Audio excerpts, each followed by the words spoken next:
Khawar point میں خوش آمدید. چلو اب ساتھ چلتے ہیں. بائے شمسہ اقبال.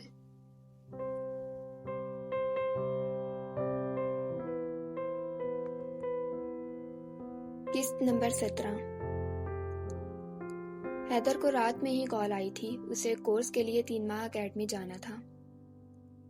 اس نے ہادی کو کال کر کے سب کے بارے میں بتایا اور خود بھی تیاری کرنے لگا. 2 دن کا آف لے کر وہ گھر آیا تھا. جانتا تھا ہادی کی طبیعت بھی ٹھیک نہیں ہے، اس لیے اسے بھی ملنا تھا. ابھی اس سے بھی بڑا محاذ اسے فتح کرنا تھا، اور وہ تھا دعا کو اس سب کے بارے میں بتانا. وہ جو اس کے آرمی میں ہونے سے ہی خائف تھی، اس بات پر تو ہنگامہ مچا دیتی. اس نے ہادی کو کال کر کے شام کو آنے کا بتایا اور پھر دعا کو ملنے کے لیے بلایا. 2 گھنٹے بعد وہ دونوں ایک ریسٹورنٹ میں آمنے سامنے بیٹھے تھے اور دعا آنسوؤں سے بھری آنکھیں لیے اس کے سامنے بیٹھی تھی. دعا فار گاڈ سیک یار، صرف 3 ماہ کی بات ہے، میں لوٹ آؤں گا. وہ اسے روتا دیکھ کر بولا، حیدر 3 ماہ صرف نہیں ہوتے. میرے لیے ایک لمحہ تمہارے بغیر گزارنا مشکل ہے اور تم. وہ بچوں کی طرح آنسو پونچھتے ناراضگی سے کہہ رہی تھی. حیدر اب کی مسکراہٹ دبائے اسے دیکھ رہا تھا. ابھی تو تم کہہ رہی تھی جہاں جانا ہے جاؤ، مجھے تم سے محبت نہیں ہے، اور ابھی کہہ رہی ہو کہ تم ایسے ہی کرتے ہو، بات بدل دیتے ہو. وہ زچ ہوئی. اور تم بیان بدل دیتی ہو. وہ ابھی بھی مسکرا رہا تھا. مت جاؤ نا حیدر، وہ منت کرتے ہوئے بول رہی تھی. دعا، جانا تو ہے نا، بس 3 ماہ. ان 3 ماہ میں بھی میں تمہیں دن میں 5 بار کال کروں گا. وہ اسے بہلا رہا تھا. کتنا ہی اچھا ہوتا تم آرمی کی بجائے کوئی دوسری جاب کرتے ہیں. پھر شادی کے بعد میں روز تمہیں تیار کر کے بھیجتی آفس، اور پھر سارا دن تمہارے لوٹ آنے کا انتظار کرتی. شام ہوتے ہی تم لوٹ آتے. وہ اداسی سے مسکراتے ہوئے کہہ رہی تھی. لڑکیاں خواب دیکھتی ہیں آرمی آفیسر سے شادی کرنے کے لیے، اور تم ناشکری کر رہی ہو. حیدر اس کی اس معصوم خواہش پر مسکراتے ہوئے بولا، تم وہاں جا کر کسی بھی لڑکی کی طرف مڑ کر بھی نہیں دیکھو گے. وہ انگلی اٹھا کر اسے وارن کرتے ہوئے بولی، اوہ، تو اصل مسئلہ یہ ہے کہ تمہیں لگتا ہے کہ میں وہاں جا کر کسی اور لڑکی کو پسند کر لوں گا.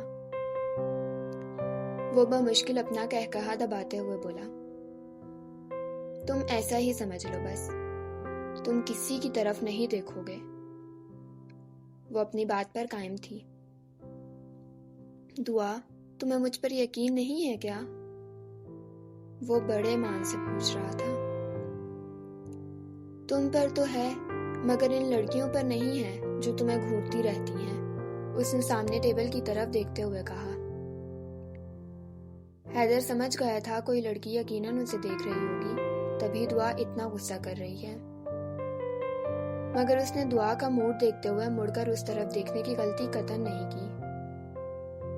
دعا، اس نے دعا کو اپنی طرف متوجہ کیا. وہ اس کی جانب مڑی. چلیں؟ اس نے دعا کو کہا اور بل ادا کرتا ہوا اٹھ کر دعا کے ساتھ باہر کو آیا.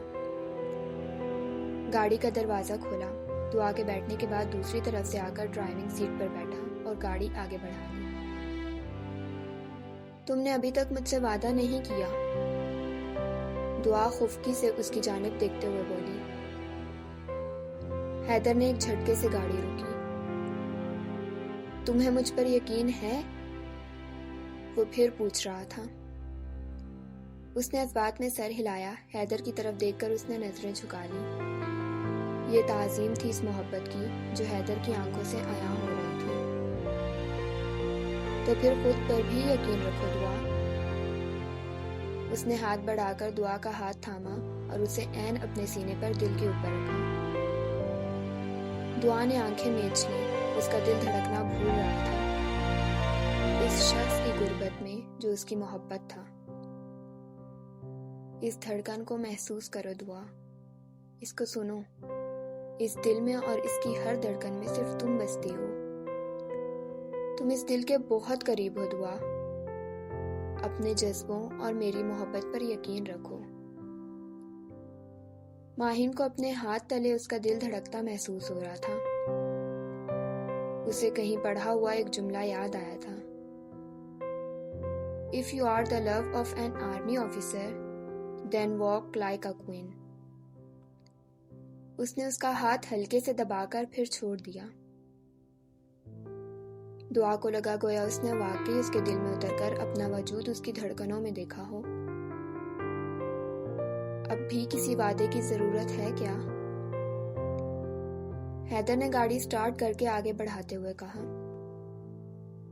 دعا، وہ جو پلکیں گرائے ہاتھوں کو دیکھنے میں مصروف تھی، اس کی آواز پر مڑی۔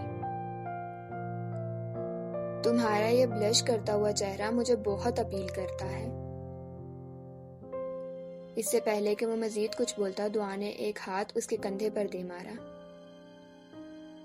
بس کرو اب حیدر۔ وہ زچ ہوئی، رنگت مزید سرخ ہوئی۔ ویسے تو بڑی بولڈ بنتی ہو اور ذرا سی بات پر ایسے بلش کرتی ہو، اور جب ایسے بلش کرتی ہو تو میرا دل کرتا ہے کہ حیدر، میں ناراض ہو جاؤں گی، آئی پرومس۔ وہ اس کی بات کاٹ کر خفکی سے بولی۔ اوکے اوکے بس، حیدر نے ہتھیار ڈالے۔ ویسے یہ بلش کرنے کا کمال ہے یا بلاش آن کا؟ وہ پھر بولا۔ حیدر، وہ چیخی تھی۔ حیدر کا کہا گاڑی میں گونجا تھا، ماہین بھی ہنسی۔ ایک خوبصورت وقت ساتھ گزار کر حیدر نے اسے گھر ڈراپ کیا اور خود ہادی کے گھر کی طرف نکل پڑا۔ گیٹ پر پہنچ کر حیدر نے بیل دی، اندر سے ساتھ برآمد ہوا۔ تم جب دیکھو گھر میں ہی موجود ہوتے ہو، خیریت تو ہے؟ حیدر نے اس پر چوٹ کی۔ آپ تو مجھ سے زیادہ لیو گزار کر جاتے ہیں، پھر بھی میری لیو ہی زیادہ لگتی ہے۔ وہ چہرے پر معصومیت طاری کرتے ہوئے بولا۔ صدقے تمہاری اس معصومیت کے، کاش میں اس پر یقین کر سکتا۔ حیدر نے اسے گلے لگاتے ہوئے کہا۔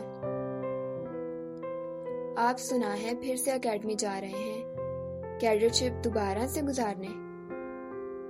سعد نے مسکراتے ہوئے اسے چھیڑا۔ ہاں، تم بھی چلو میرے سینئر بن کر۔ وہ اس کے کندھے پر ہاتھ رکھے اندر بڑھا تھا۔ مجھے تو افسوس ہو رہا ہے ان لوگوں پر جو ان 3 مہینوں میں آپ کے جونیئرز ہوں گے، وہ اس کے ساتھ چلتے ہوئے کہہ رہا تھا۔ آرمی کی پہچان ہی ڈسپلن سے ہے، اور میں اگر اس چیز پر چیکنگ دیتا ہوں کسی کو تو وہ غلط نہیں ہے۔ میں جانتا ہوں حیدر بھائی۔ وہ اب لاؤنج میں پہنچ چکے تھے، سامنے ہی ہادی صوفے پر لیٹا تھا، اس کا چہرہ بخار سے تپ رہا تھا۔ ان برخوردار کو امی کی کیئر کے لیے بھیجا تھا، یہ خود بیمار ہو گئے، اس لیے مجھے آنا پڑا۔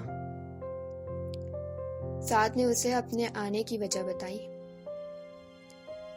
یار یہ کیا نحوست پھیلا رکھی ہے، پورا گھر خاموش پڑا ہے اور تم، اس نے ہادی کی طرف مڑ کر کہا۔ ایک آرمی پرسن ہو کر ایک بخار سے ہار بیٹھے۔ وہ اسے چڑھا رہا تھا۔ یہ اصل میں آپ کے جانے کے دکھ میں بیمار ہے، سوچ سوچ کر بیمار ہو گئے ہیں کہ اتنا عرصہ آپ کے بغیر کیسے گزاریں گے۔ سعد نے پیچھے سے لقمہ دیا۔ حیدر نے آگے بڑھ کر اس کے ماتھے پر ہاتھ رکھ کر بخار کی نوعیت دیکھنا چاہیے تو حیران رہ گیا۔ اسے بہت تیز بخار تھا۔ سعد گاڑی نکالو، ابھی اسے ہاسپٹل لے کر جاتا ہوں میں۔ اتنا تیز بخار ہے اسے، اور یہ ہاسپٹل جانے پر راضی نہیں ہے۔ حیدر اسے ڈپٹ کر بولا۔ حیدر یار میں ٹھیک ہوں، موسمی بخار ہے، ایک دن میں اتر جائے گا، مجھے ہاسپٹل نہیں جانا۔ اس نے حیدر کو منع کیا۔ میں تم سے پوچھ نہیں رہا کہ تم جاؤ گے یا نہیں، میں تمہیں بتا رہا ہوں کہ میں تمہیں لے کر جا رہا ہوں۔ حیدر نے اس کی بات کو نظر انداز کرتے ہوئے کہا۔ حیدر نے گاڑی کا دروازہ کھول کر اسے بٹھایا اور خود ڈرائیونگ سیٹ پر آ بیٹھا۔ تم نے اور دعا نے تو مجھے ڈرائیور بنا کر رکھ دیا ہے، حیدر نے ہنستے ہوئے کہا۔ تو مت لے کر چلو نا، میں نے تو منع کیا ہے۔ حیدر نے اسے گھور کر دیکھا۔ تمہیں عزت راست نہیں آ رہی؟ بخار ہے اتنا اور تم ٹال رہے ہو کب سے۔ میں ماہی سے بات کرتا ہوں، وہ ہاسپٹل میں ہی ہوگی۔ حیدر نے اس کی حالت دیکھ کر اسے ڈپٹا۔ بخار نے اس کی ساری طاقت نچوڑ لی تھی۔ اس نے ماہین کو کال کر کے اپنے آنے کا بتایا اور پھر ہادی کی طرف متوجہ ہوا۔ مجھے ماہین نے بتایا تھا تمہاری حالت کا، مگر جب تم سے پوچھا تو تم نے کہا کہ تم ٹھیک ہو۔ مجھے نہیں پتا تھا ایسے ٹھیک ہو۔ تم بالکل ایک کیئرنگ بیوی کی طرح ریئیکٹ کر رہے ہو، ہادی نے اسے چھیڑا۔ حیدر نے اسے کندھے پر ایک مکہ مارا۔ میں بیمار ہوں یار، کچھ تو خیال کرو، وہ دہائی دیتے ہوئے بولا۔ شکر ہے تمہیں خیال تو آیا کہ تم بیمار ہو، حیدر نے دو بدو جواب دیا۔ وہ دونوں باتوں میں مصروف ہاسپٹل کی جانب رواں تھے۔ میڈیکل ایمرجنسی میں پہنچ کر حیدر نے ماہین کو کال کرنے کے لیے موبائل نکالنے کو جیب میں ہاتھ ڈالا تو موبائل موجود نہیں تھا۔ وہ موبائل گاڑی میں چھوڑ آیا تھا۔ اس نے ہادی کا موبائل لے کر ماہین کو کال کی۔ ماہین نے اسے اندر آنے کو کہا۔ ہادی حیدر کے ساتھ اندر آیا۔ سامنے ہی کاؤنٹر کے پاس ماہین کھڑی تھی۔ اس کی نظر ہادی پر پڑی۔ دھڑکنوں میں ہلچل مچی، دل میں ایک شور سا برپا ہوا۔ ماہین نے گلے میں پڑا اسٹیتھوسکوپ نکالنے کے بہانے دل پر ہاتھ رکھا، گویا دھڑکنوں کو خاموش رہنے کا اشارہ دیا ہو۔ ہادی کی کیفیت بھی مختلف نہ تھی۔ کبھی ایسا بھی ہوتا ہے، ایک لا علاج مرض کو شفا دے جاتی ہے۔ کسی کی ایک بھولی بھٹکی سی نظر، جیسے دھوپ میں سایہ دار شجر، کبھی دل کو قرار مل جاتا ہے کسی کے اپنے لیے بے قرار ہونے سے۔ کبھی ایسا بھی ہوتا ہے کہ روح کو سکون مل جاتا ہے کسی کو اپنے لیے بے چین دیکھ کر۔ ہاں، ایسا بھی ہوتا ہے کسی کو اپنے لیے اداس دیکھ کر ساری اداسی مٹ جاتی ہے۔ ہاں، ایسا بھی ہوتا ہے۔ مت سوچو یہ خود غرضی ہے، ارے پاگل، یہ تو رب کی مرضی ہے، دو دلوں کو ملانے کی، محبتوں کا جہان بسانے کی، عداوتوں کو جلانے کی۔ یہ تو اس کے کن کا کمال ہے، وہ جو رب ذوالجلال ہے۔